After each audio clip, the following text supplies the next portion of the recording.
어제는 우리가 기쁨의 회복으로 부르시는 이 하나님의 음성에 대해서 함께 말씀을 나누었습니다. 우리의 인생을 살고 또 우리의 사명을 감당할 때 기쁨이 없으면 우리는 오래 지속하기가 힘들죠. 그러니까 기쁨은 힘든 시간을 견뎌내게 하는 어떤 에너지 같은 것입니다. 우리의 문제는 그 기쁨을 어디서 공급받을 것인가 하는 거죠.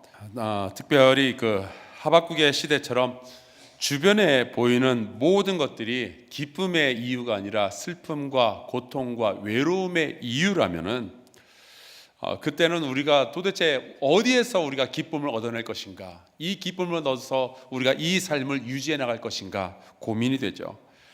그때 하박국은 하나님으로부터 말씀을 받게 되는데, 의인은 믿음으로 말미암아 살 것이다, 믿음을 가지고 그 인생 가운데 살 것이다 라는 말씀을 하십니다. 그러면서 이 하박국 선지자에게 하나님께서 하시는 말씀이 여호와의 영광을 드러내는 것이 온 땅에 충만한 것을 내가 보게 될 것이다 말씀하십니다. 그 말씀을 들었던 하박국 선지자가 여호와가 나의 힘이었구나, 내 힘이, 내 인생 이 고통을 견뎌낼 힘이 어디서 오는가 했더니 여호와 하나님이었구나 생각하며 내가 그분만을 바라보며 기뻐하겠다라고 결단하게 됩니다. 힘들고 어려울 때도 기쁨으로 부르시는, 우리에게 힘주겠다 말씀하시는, 내 영광을 드러나겠다 말씀하시는 그 하나님을 바라보며 기쁨을 되찾는 저와 여러분 될 수 있기를 주의 이름으로 축원합니다.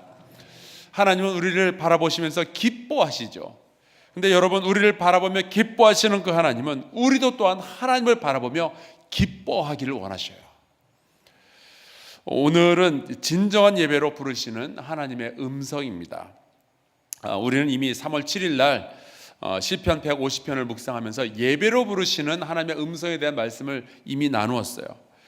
하나님은 우리를 예배의 자리로 부르시죠. 그래서 여러분도 이렇게 예배의 자리에 나와 계시고요. 우리가 왜 하나님께서는 우리를 이 예배의 자리로 부르시는가 하면, 우리가 하나님을 예배하지 않으면 우리는 다른 것을 예배하게 돼 있어요. 참 희한해요. 사람은 그냥 빈 상태로 지나가질 않습니다. 오늘 말씀은 그 예배가 어느 순간인가 형식적인 예배가 되었을 때, 영적인 예배가 무너져 내렸을 때 다시 부르시는 하나님의 음성이에요. 우리는 신앙생활 하다 보면요, 예배가 무너질 때가 있어요. 옛날에는 예배 때마다 찬양이 은혜가 되고 설교가 감동이 되고 기도만 들으면 눈물이 흐르는 그런 때가 있었는데, 어느 순간인지 분명히 예배의 자리에는 앉아 있는데 예배 드리지 않고 있는 내 모습을 발견할 때가 있죠. 옛날에는 성가대가 잘못해도, 설교가 죽을 써도 하나님 만나는 감격이 있었는데, 이제는 성가대가 찬양만 조금 못해도, 설교자의 설교가 조금만 마음에 안 들어도 예배 안 드린 것 같은 그런 생각을, 그런 느낌을 가지는 분들이 있어요. 하나님을 예배하던 자리에서 어느덧 찬양과 설교를 소비하는 소비자의 자리까지 미끄러져 내려간 거예요. 예배가 무너지는 게 그런 겁니다. 나름 훈련은, 교회는 오래 다녀서 훈련은 잘 받아가지고 그럭저럭 껍데기만 보면 예배 드리는 것 같은데, 그 영혼은 가출해버린 거예요. 어디론가 사라졌어요. 목사님 그걸 어떻게 그렇게 잘하십니까? 비밀이에요. 다 아는 법이 있어요. 이스라엘이 아수르와 바벨론에 의해서 철저하게 망하고 나라가 사라지는 과정에서 수많은 유대인들이 바벨론으로 사로잡혀 가죠. 그곳에서 포로로서 살아가게 됩니다. 그때 이스라엘 백성이 포로 생활 70년을 하면서 제일 그리워했던 게 뭔지 아십니까? 예루살렘 성전에 돌아가서 다시 예배 한번 잘 드려봤으면, 그리고 그 예루살렘 성전에서 하나님을 다시 예배할 수 있었으면, 그렇게 오랫동안 기도를 했는데 결국 하나님께서 정하신 기한 70년이 찼을 때 하나님은 이스라엘 백성이 다시 예루살렘으로 돌아오게 하십니다. 그때를 표현했던 것이 시편 126편에 나와요. 여호와께서 시온의 포로를 돌려보내실 때에 우리는 꿈꾸는 것 같았도다.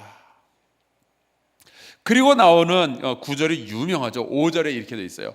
눈물을 흘리며 씨를 뿌리는 자는 기쁨으로 거두리로다. 이거 어디서 많이 들어본 거 아니에요? 아마 추수감사절 때 그 추수감사 찬양 때 이런 찬양 불러보셨을 때 사실은 이거는 추수감사절 때 쓰는 그 찬양이 아니고 민족이 망해서 슬픔 가운데 있다가 회복되었을 때 부르는 찬양이에요. 예루살렘에 돌아가서 하나님께 거룩한 예배하는 민족이 되게 해달라고 70년 동안을 기도했더니 그렇게 아버지를 붙들었더니 하나님이 드디어 기도를 들어주셨다. 울며 씨를 뿌렸더니 기쁨으로 내가 이제 드디어 예배를 드릴 수가 있게 되었다. 그런 이야기죠. 얼마나 고향 땅에서 예루살렘 성전에서 하나님을 예배하고 싶었겠어요. 그래서 포로에서 돌아온 사람들은 기도하던 대로 무너진 예루살렘 성전부터 다시 재건하기 시작합니다. 그래서 처음으로 이 성전의 기초를 놓는데 한쪽에선 사람들이 드디어 이제 예루살렘 성전을 우리가 지을 기초석을 놓는다. 너무 기쁜 거예요. 그래서 막 뜀뛰며 춤추며 찬양하고 막 그러고 있었어요. 그런데 한쪽 구석에서 노인들이 모여가지고 울기 시작해요. 왜냐? 우리가 하나님 앞에 범죄하지 않았으면 이 예루살렘 성전이 무너지지 않았는 건데 우리가 잘못해서 이 예루살렘 성전이 무너졌구나. 그 아름다웠던 예루살렘 성전이 무너지고 이제 우리가 다시 재건해야 된다는 것이 너무 한탄스럽다. 하나님 죄송합니다. 그러면서 한쪽에서 막 울기 시작하는 거예요. 예배를 드리긴 드려야 되는데 한쪽은 막 깔깔거리고 웃죠. 한쪽은 막 통곡하며 눈물을 흘리며 울죠. 여러분 그게 사실은 예배 가운데 일어나는 일이에요. 예배 가운데 와서 하나님을 만나고 하나님 앞에 예배할 때 우리의 마음속에 정말 기쁨으로 벅차오르죠. 그래서 하나님을 찬양해요. 그러면서도 우리가 지었던 죄 때문에 눈물이 날 때가 있죠. 똑같은 장소, 똑같은 예배 시간에 누구는 웃고 누구는 우는 일들이 있는 거죠. 진정한 예배 가운데 그런 일들이 일어나요. 그래서 에스라서에 보면은 사람들이 즐거워서 막 웃는 소리와 사람들이 통곡하는 소리가 구별이 되지 않았다라는 말씀이 나옵니다. 그렇게 70년 만에 드린 예배가 얼마나 감격적이었겠어요. 울며 또 웃으며 하나님께 정성을 다해서 예배를 드리죠. 근데 그런 식으로 해서 30년이 지나갑니다. 30년이 지난 후에 드디어 우리가 예상할 수 있는 문제가 터져요. 예배가 무너지기 시작합니다. 형식적인 예배가 드려지기 시작하는 거예요.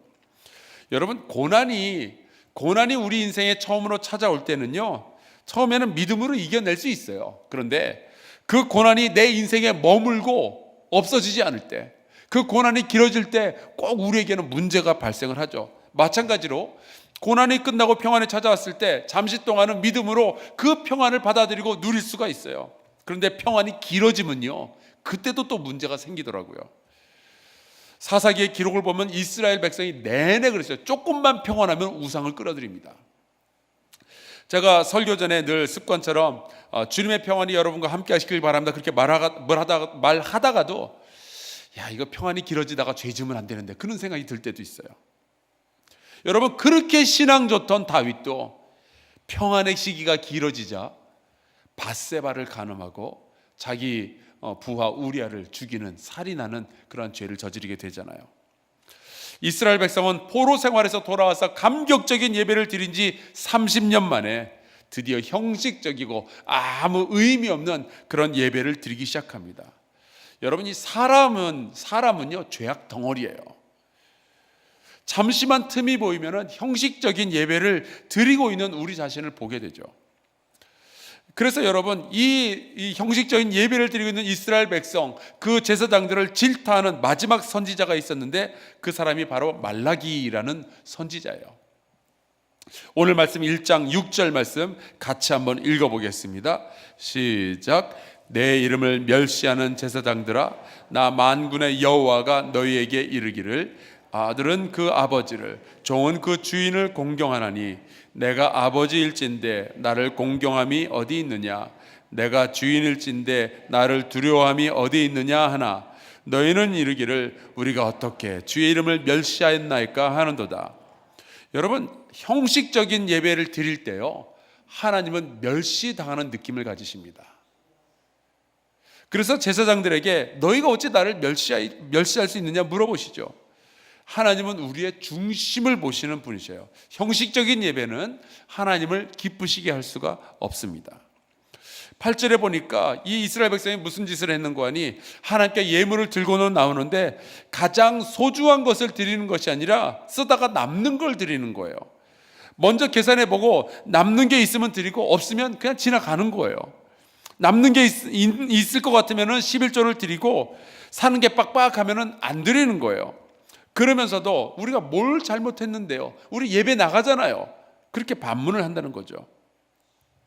주님께 예배 드리러 나오는데 그냥 주일이니까 나오는 거예요. 하나님에 대한 생각은 별로 있지도 않아요. 감동도 없고 기대도 없어요. 그냥 나오는 거죠. 그걸 하나님이 뭐라고 부르시는가? 7절 말씀해 보니까 더러운 떡이라고 불렀어요. 레위기 22장 22절 외우기도 쉽죠. 여기에 이런 말씀이 있어요. 너희는 눈먼 것이나 상한 것이나 지체에 배임을 당한 것이나 종기 있는 것이나 습진 있는 것이나 비루 먹은 것을 여호와께 드리지 말며 이런 것들은 제단 위에 화제물로 여호와께 드리지 말라. 나에게 소중한 거, 내가 생각해도 아까운 거, 그런 걸 하나님께 드려야지. 남는 거 드린다든지 버릴 거 딴 데 버리느니 교회 갔다가 버리는 식으로 그렇게 드리는 거는 안 된다는 말씀이에요. 요즘으로 치면은 바쁘면은 예배당 못 나가고 시간이 남으면 예배당 나오는 거. 하나님께서는 그거를 보면서 멸시당했다라고 느끼셔요. 목사는요, 여러분이 예배당에 오시는 것만도 너무 고마워요. 지각하셔도 감사하고요. 예배 드리다가 바빠서 먼저 나가셔도 괜찮고요. 이렇게 바쁘고 이렇게 피곤한데 그래도 예배당 나오셨으니까 저는 정말 고마워요. 얼굴만 보여도 감사해요. 왜요? 저는 여러분의 중심을 못 보거든요. 하지만 하나님은 절대 아니에요. 목사는 고마워할지 몰라도 하나님은 그런 예배에 관두라 그러셔요. 왜요? 중심을 보시기 때문에 그래요. 하나님은 우리가 그런 식으로 하나님 만나러 오는 것을 원치 않으십니다. 왜냐하면 하나님은 우리를 만나시기 위해서 전부를 버리셨기 때문에 하늘 보좌를 버리시고 우리를 만나러 오시는데 우리는 그 어떤 것 하나도 희생할 생각 없이 형식적인 모습으로만 예배를 드린다면 그걸 어떻게 하나님께서 기뻐하시는 예배라고 말할 수가 있겠어요? 30년, 40년 신앙생활한 것 절대로 자랑이 아니죠. 집사, 권사, 장로 된 것이, 목사 된 것이 자랑이 아니에요. 왕 같은 제사장 된 우리의 예배가 회복되기를 주의 이름으로 축원합니다. 말라기 3장 16절에 이런 말씀이 있어요. 여호와를 경외하는 자와 그 이름을 존중히 여기는 자를 위하여 여호와 앞에 있는 기념책에 기록하셨느니라. 여러분, 우리가 정말 진정한 예배를 하나님께 드리면요, 기념책에 기록을 하신대요. 얼마나 하나님께서 그 예배를 소중히 여기시는지 우리가 깨달을 수가 있죠. 그런데 여러분, 기념책에 기록되는 그런 사람들이 정말로 그 하나님을 경외하고 그 이름을 존중히 여기는 사람들인데, 여러분, 우리가 예배를 정말 목숨처럼 소중히 여겨야 돼요. 진정한 예배를 드리는가 그렇지 않은가는 여호와의 기념책에 기록이 되는가 내 이름이 빠지는가의 문제예요. 그럼 누가 기념책에 기록될 수 있는 사람들이냐? 여러분, 우리의 힘 가지고 그게 안 되더라고요. 아무리 결단하고 애를 써도 잘 안 돼요. 우리는 죄악덩어리인가 봐요. 정말 그런가 봐요. 근데 감사하게도 말라기 4장 5절에서 6절 말씀에 보면은 이렇게 하나님께서 말씀하셨어요. 보라, 여호와의 크고 두려운 날이 이르기 전에 내가 선지자 엘리야를 너에게 보내리니 그가 아버지의 마음을 자녀에게로 돌이키게 하고 자녀들의 마음을 그들의 아버지에게로 돌이키게 하리라. 우리 자녀들의 마음을 하나님 아버지께로 돌이키게 하는 도움이 있겠다라는 말씀이에요. 그게 누구일까요? 여기에서 말하는 엘리야가 누구일까요? 혹자는 세례 요한이라고 하죠. 그러나 저는 분명히 알아요. 예수 그리스도의 도움, 성령의 도우심이 있을 때 그 자녀들은 정확한 예배를 하나님께 드리게 될 줄로 믿습니다. 우리는 누군가의 도움을 받아야 예배를 회복하고 아버지께로 돌아갈 수 있어요. 말라기는 그래서 메시아에 대한 이야기를 하고 있는 거죠. 진정한 예배를 회복하기 위해서는 우리는 예수 그리스도를 통과해야만 합니다. 그분의 중재가 없으면요, 우리는 하나님께 진정한 예배를 드릴 수가 없어요. 예수님의 도우심이 있어야 우리의 마음을 하나님께로 돌이킬 수가 있어요. 그래서 오늘 진정한 예배로 회복을 원하며 부르시는 하나님께 우리가 응답하기 위해서 해야 될 일은, 하나님 아버지, 예수 그리스도께서 우리를 도와주시기를 간절히 소원합니다. 하나님이 지긋지긋하게 여기시는 영혼 없는 예배는 저도 이제 지긋지긋합니다. 하나님 도와주셔서, 예수님 도와주셔서 예배 시간에 나의 마음을 아버지께로 돌이킬 수 있도록 허락하여 주시옵소서. 우리 한사람교회 모든 성도들이 예배 드릴 때마다 그 마음이 아버지께로 돌이키고 정말 주님께서 원하시는 진정한 예배를 드릴 수 있도록 허락하여 주시옵소서. 내일이 주일이에요, 여러분. 내일 주일을 위해서 여러분 같이 좀 기도해 주시길 부탁합니다. 내일 드려지는 1부, 2부, 3부, 4부, 그리고 우리 어린아이들, 청소년들의 모든 예배들이 진정한 예배가 될 수 있도록 성령으로 인도하여 주시옵소서. 우리 같이 주기도문을 하고요, 통성으로 기도하도록 하겠습니다.